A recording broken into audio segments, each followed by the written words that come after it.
Welcome to the Soulful CXO, where we discuss leadership principles, core values, health, wellness, and resiliency. I'm Dr. Rebecca Wynn, the founder and the host of the show. Do you have a topic or guest you would like to be featured on the show? Would you like to be a sponsor? Please reach out to me on LinkedIn or email me at rebecca@soulfulcxo.com.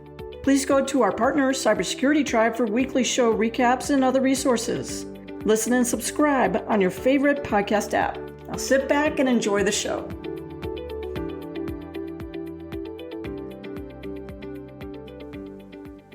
Welcome to the Soulful CXO. I'm your host, Dr. Rebecca Wynn.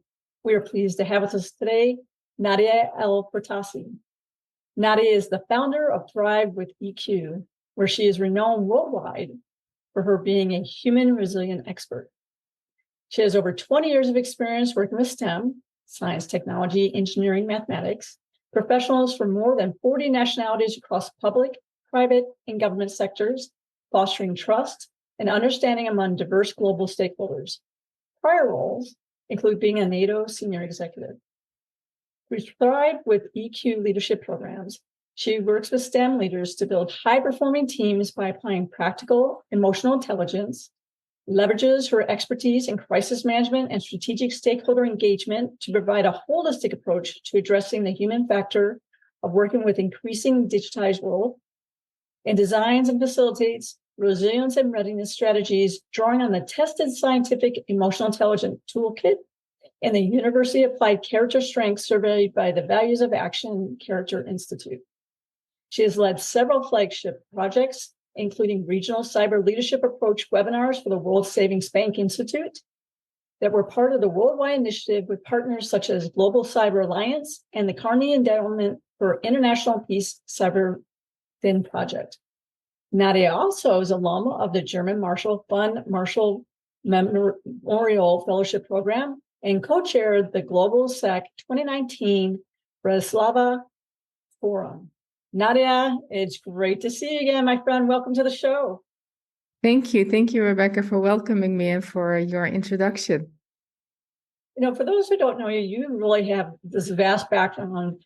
But one of the things that I always find fascinating about you and your stories is you really came up from the school of hard knocks and learning hard lessons. Can you go ahead and walk us through that journey when you started out when you were 21 and the lessons you learned and how that got to you where you are today? Yeah, I still remember it as it was yesterday, but it's been a long journey, I will say. I went to university in The Hague and I did what students shouldn't do, but after 2 years, I quit and I got a job in southern France for a NATO capability agency that was developing actually the helicopters, transport helicopters for Navy and Army. There were 5 nations working together. So I started there in southern France as a 21-year-old. And at that time, people who started at NATO, their dream was to stay until 20 to 30 years. But for me, it was no, I'm going to leave just before the 10 years because then I get all my pension paid out.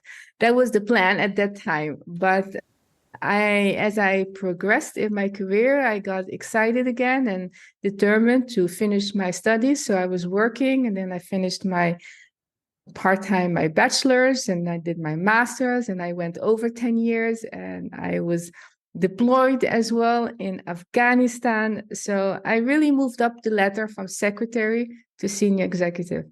And when you hear when women say breaking glass ceilings, you can only imagine I had to break brick walls. And it's not necessarily because of it was a male-dominant environment, yes, but I think in institutions in general, where there's not a lot of vacancies or not a lot of women in the beginning, now there are more. And especially when you start out as a secretary, we all have biases. We all have the stigma. Me, the first one, I really kept myself mentally stuck that, oh, I'm a secretary. I'm an immigrant's daughter. I don't deserve. I was very bold and went after my dreams. But in my mind, not necessarily imposter syndrome, but I never felt like I deserved it. I had to work hard and prove myself, which hindsight is why I have all these certificates and all these achievements, because I came from a place, if I don't have this, then who am I? Until I think the universe went into burnout in 2018. And I really started thinking, what's the point?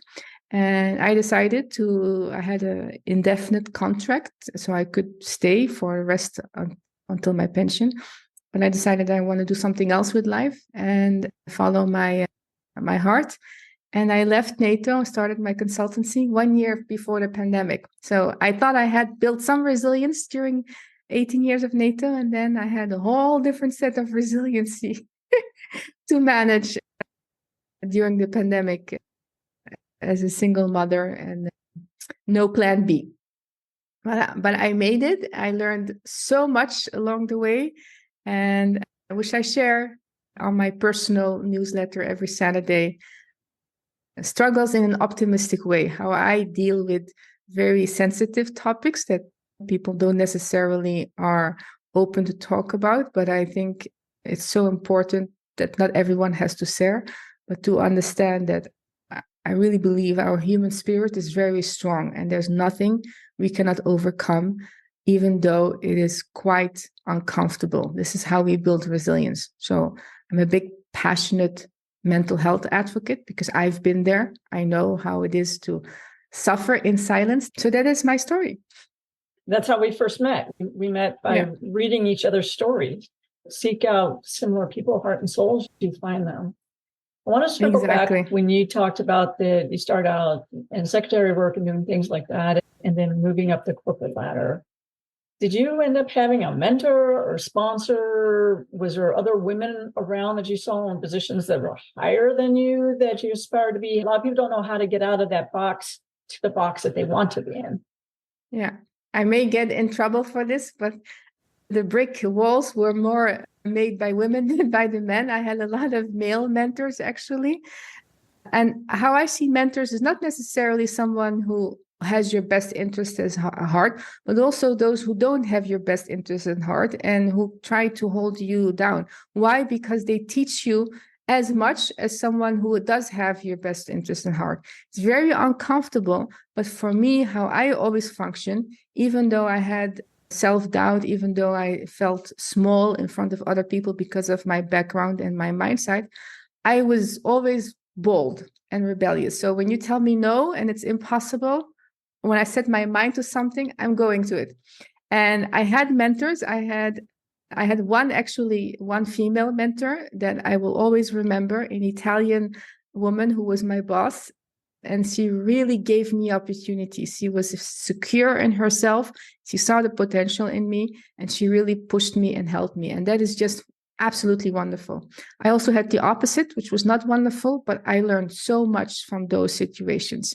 The other thing I will say, I worked for a workaholic for 6 years who was a brilliant man and probably worked me like until I was depleted. But again, I learned it was not for him. I don't know if I would have ended up in university, getting my master's, they had a NATO and executive development program, which was, at that time, I was still graded as a secretary, even though I was doing policy work. And it was not open for grades like me, but I didn't take no for an answer. So I applied and he supported me. And I was the first one in NATO to ever get admitted in such a program. And that also helped me move up the ladder.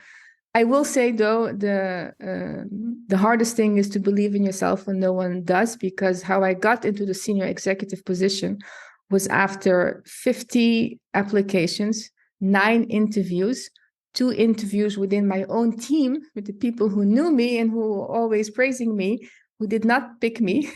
And you can only imagine the level of defeat you feel. I even had people close to me, and the people mean, but often we don't realize the impact of our words. They told me, just give up, focus on your family, right? When are you going to give up? And then this position of senior executive, which was a quite strategic position, high level, because you work directly with the ambassadors in the military committee, the highest command within NATO. I said, I'm going for it. This really speaks to my heart. I am tired, but I'm going to do it one more time. And I ended up getting it. I had 2 interviews. I had the big boss who had some doubts whether he could hire me or not. I went to see him directly, and I used emotional intelligence and diplomacy, and I was hired. And it was really some of the best years of my life. I worked in a great team. I loved my job. But at a certain point, when I went on this fellowship and I traveled to the US, this entrepreneurial spirit and this fire in me just kept burning. I'm like, there must be something more for me. I don't think everyone, right? But for me, it was time to move on. So that's when I made the decision. But I always say it's good to seek out mentors, but don't always look for advice from people you like or people you feel comfortable with. I learned much more from people who tried to stop me or people who were unkind. And I'm not saying that you should be unkind to people. I think if you can be anything, you can be kind. But the resiliency I have now, thank you to those who tried to keep me stuck. It's interesting. We do hear that over and over again, is those who at times are the hardest on you, sometimes because they're jealous and don't want you to aspire, but sometimes that's the reason why you do overcome and aspire. It amazed me when you said how many times you were told no, but you kept going back. A lot of people might have gone back for the second time, maybe the third time. Doubt they would have gone for the fourth time. So did you have a great support structure around it, or were you just stubborn? How did you keep getting yourself up? Self-belief. I did not necessarily have a great support system, nor do I have one now. And I get a lot of no's now as well, especially the kind of work that I do. And it gets hard, right? So for me, I'm very grounded in a higher purpose, meaning that I am on a mission. I truly believe I can impact people's lives when it comes to emotional firewalls, right? When it comes to cybersecurity, the work that I do, I truly believe I can impact people's life for the better. And I love what I do. And you have to love and be passionate what you do beyond the vanity, beyond the approval, beyond people's opinions. Because in life, you're going to get a lot of no's. And those no's, so there are two tracks, because there were the no's in NATO and there were the no's as entrepreneur. And when I was in NATO, the no's, for me, I did have a support system in the sense my colleagues at times. So some of them really helped me, give me that positive energy. But for me, how I dealt with it is I think you take the blow, feel disappointed, very self-aware, feel negative emotions, feel sorry for yourself. And then I dust myself up and get back up again. No. And this is what my workaholic boss at that time also taught me. He never took no for an answer. His no is not no. It's come back another time. What can you learn? What is the feedback? And it can be very disheartening, especially me. And I literally thought, because I went to Cambridge, I thought they're going to handpick me. They didn't. For 2 years, I was in and out interviews. And within my own team, I even had people, I could see the look in their face. They were pitying me. And I could see other people getting promoted before me. And I almost fell in the trap of not jealousy, but why them and not me. The second thing I will say, focus on yourself. There are times where I was not perhaps ready. So I took the feedback, I worked, and it's a process. It's a messy process. But if you give up on yourself, then I always remember when I'm dying, what will I tell myself? Will I remember who made fun of me or who told me no? I don't want to remember, actually. I want to remember that I have grit, resilience, and continued. Now, as an entrepreneur, it's a whole different story, because in the beginning, I had a lot of people say they will do something, but they don't. This is something I had to get used to outside of NATO. So I learned my lessons as well. And I receive a lot of no's. A lot of people don't even take the time to respond. And I am in love with what I do. If I could work all day, which I try not to because balance is important, but I believe so much in my vision and what I can do that I focus on that. And when I get no, I follow up, because people are busy. So I have a rule. I follow up twice. After 2 times, I move on, because it's my time wasted. And obviously the person is not interested. The big difference when I was in NATO, where I still struggled with low levels of self-confidence and self-worth, I was taking the no personal, as the rejection had something to do with me. After, when I went to my burnout and the time by myself, I worked on these shadow issues, and I no longer rejected myself. So I'm fully in my worth, and it's a daily practice to remember myself. And now the no does not trigger me anymore. It does not, I don't take it personal. I say, okay, next one, move on. Because when you are working towards something that is bigger than you, when you're really mission driven and you love what you do, of course I feel sad. Of course my ego sometimes is hurt, but I stay balanced, right? Robert De Niro explained it very well, and maybe people won't agree, but he said, when you are successful, stay calm. When you are failing, stay calm as well. Just be grateful. This is the third thing I will say. And it's not spiritual woo-woo, but gratitude just changes everything. Whenever I feel sad, whenever I feel like rejection, but I do it every day, I'm just very grateful for how far I've come and for everything I have, and for the things that are about to come. And what is meant for me will come, and what is not meant for me, I will just let it flow. But the biggest difference, if I will give your audience, is to not, when people reject you, they are not rejecting you. They're just saying no because they don't have time, they're not interested, they don't understand what you're offering or what you're doing. It has nothing to do with you. Maybe 1 time out of 10, it has something to do with you.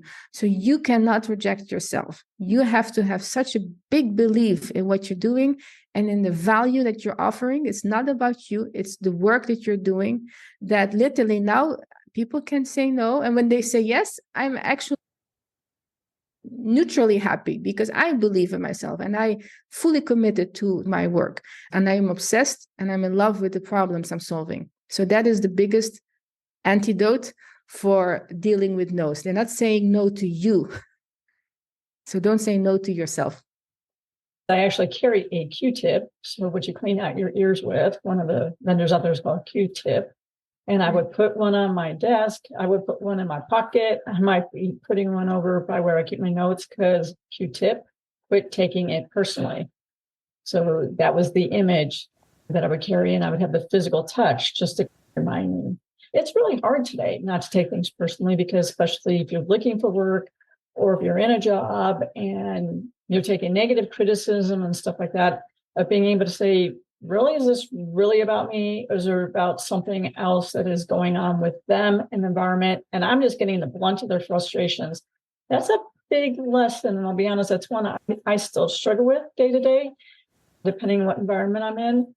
How do you put that in perspective? I still struggle with it as well. But I think the difference from when I was in NATO and when I was now, life humbled me so much. And I think when you go through a lot of challenges, I'm very careful what triggers me. I get upset much less. I don't take things as heavy as I used to, because I've been through hell and back without going into much detail, personal in the sense. So that also helped me to have a practice. I think routines are very important. I'm highly sensitive person. Doesn't mean that I'm crybaby, but around 15 to 20% of world populations are highly sensitive people, which means they have a highly sensitive nervous system, which is amazing for the work that I do, because I have a big imagination and I can see between the lines, and I'm a deep thinker, but I also feel very intensely. So now I have a morning routine.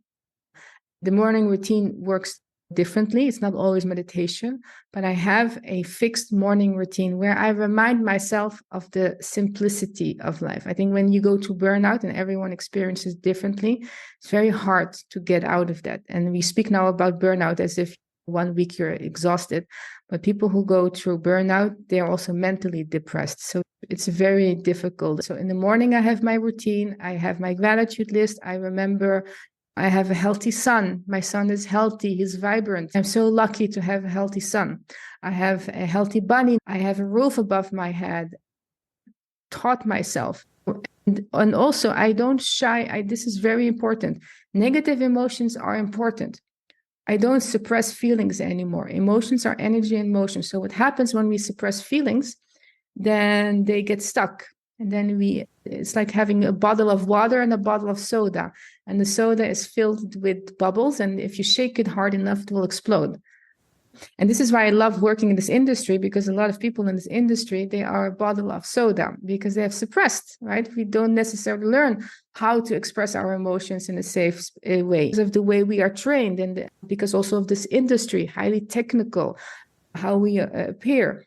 So you have to be able to find a way to channel, right? To channel the negative emotions, whether it's through writing, whether it's through physical exercise, whether it's having a person in confidence, whether it's just talking about it already helps. They need to, otherwise you will have emotional carryover, especially when some of my clients I work with, they were exhausted because they had one challenge and they were still carrying the emotions, which they didn't know, from that challenge to the next meeting and then to the next. So by the end of the day, they were so depleted and stressed out because they had all these emotional carryover. So I teach them, one of the things I do as well is quick meditations, just to really calm down, emotional clearing, mental clearing. And they are like reset, refreshed. And just very little, those little tools, 5 minutes or even sometimes 1 minute, do the trick. And so it's all about understanding what works for you. I don't allow external stimuli to control my peace of mind. This is very difficult to do. That's why you have to develop self-confidence and really being able to set standards and boundaries, because otherwise people will hijack your time and energy, and then you're stressed all the time. So these are just, I think, from a more sustainable perspective, what is your morning routine, which will be different for different people? What is your evening routine? And what are you doing to really protect your mind? Because it all starts with our thoughts, right? This ties into what you explained about, as I call it, the golden C-suite triad. When you talk about chief product officer, digital officer, the CISO, the CIO, and how you really have to understand each other, not only from what's happening in your work world, but kind of a little bit what's going on emotionally. So then you actually can be better leaders and work together. Can you explain that a little bit to our audience? Yes, of course. In my last 5 years in NATO, everyone was not working in silos, but everyone was competing for their resources. And what happens is we lose the sight of the bigger picture. And how do we integrate and reduce organizational silos, organizational blindness, and bridge organizational silos? So what I do now, actually, I recently developed these programs because my focus is on building cyber resilience with emotional intelligence. And I don't mean the technical cyber resilience, the human cyber resilience. And there are a lot of challenges. When you look at the CISO or the CIO, if the cybersecurity is under their responsibility, they went from a predominantly technical cyber role to now more of a business role that has a lot of layers to it, as we see with liability issues, data breaches, people, cyber hygiene, and so forth. So it's a lot of load on you and your fellow CISOs. Then you have the chief people officer, who are supposed to bridge the 30 plus million gaps in cybersecurity vacancies, who are supposed to make the organization resilient with the talent that they do have, and high achievers are burning out on a high rate. So how do they get? They also have a lot on their plate. Often organizations work with high turnover, with the introduction now of disruptive technology, or even the lack of automation as well. We also see this big gap in how data is managed. And then we have the CEO, and a lot of people say, well, CEO and the board don't understand cyber. It doesn't mean that they don't understand cyber. CEO's business is business continuity, business disruption. They have several different portfolio and risks on their plate. So mentally, we are in a state of peace. We can handle 7 to 8 decision factors, right? If we have a normal brain. If you have Einstein brain, maybe more, but that is what we can do. This is why human error prevails when we are under pressure, or when we are carrying chronic stress as well.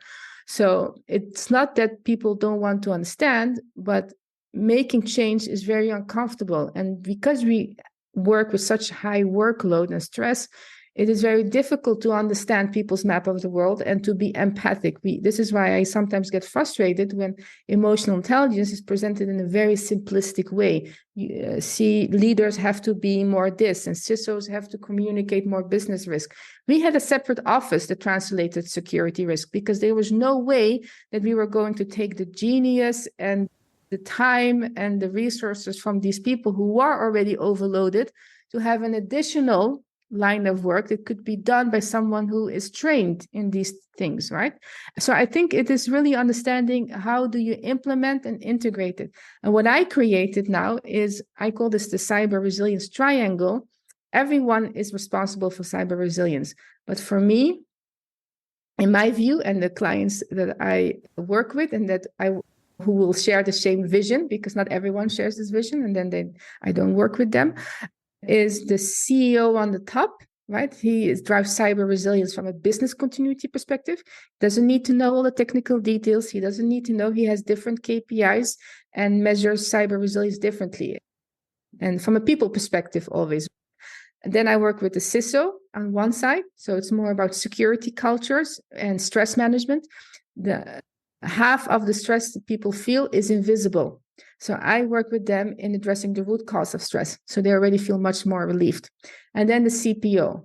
And there I use my stakeholder engagement and employee value proposition expertise and help them create compelling stories, help them create resilience, help them bridge the cybersecurity skills gap through emotional intelligence. What I call use the 3-step is the preparedness.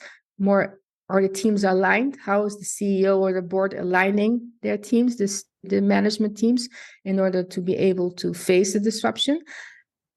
The resilience, how is the CISO building resilience within his or her team, but also within the workforce? When we are under stress, we are much more vulnerable to cyber attacks because criminals and scammers are using the emotional intelligence manipulation techniques. And do we have the right resources, mindset, and skills in place to be able to bounce back or to withstand? It's not anymore if we're going to be disrupted, but when. And the businesses that have the highest confidence of their customers and shareholders are not the one who avoid disruption, digital disruption, but the one who bounce back, who withstand it. We need to be able to work together, right, as human beings with different maps of the world and make it a resilient collaboration. Nadia, our time has just flown by. What is the best way for the audience to reach out to you personally if they want you to do keynote speaking or anything along those lines, and how can they learn more about your company? Thank you, Rebecca. It did fly by. I really enjoyed it and your questions. Thank you so much. So if they want me for keynotes or workshops, they can visit my website, thrivewitheq.com. I have loads of information. I have podcasts, I have blogs, I have videos as well. So you can find everything there. And you can also email me at nadia@thrivewitheq.com if you want more information or book a call. So all the links are there on my website. I'm very active on LinkedIn. So if you want to learn more about what I'm doing and building that trust, you can follow or connect with me on LinkedIn. During the weekdays, I share quite a lot of videos and content to explain what I just talked about on how I build cyber resilience with emotional intelligence, aka emotional firewalls. And I love to connect with people from all over the world. So please do reach out on LinkedIn. And that's how people can get in touch with me. Nadia, thank you. You are a soulful CXO. Thank you. You're a soulful host, Rebecca. It was an honor to be here today with you.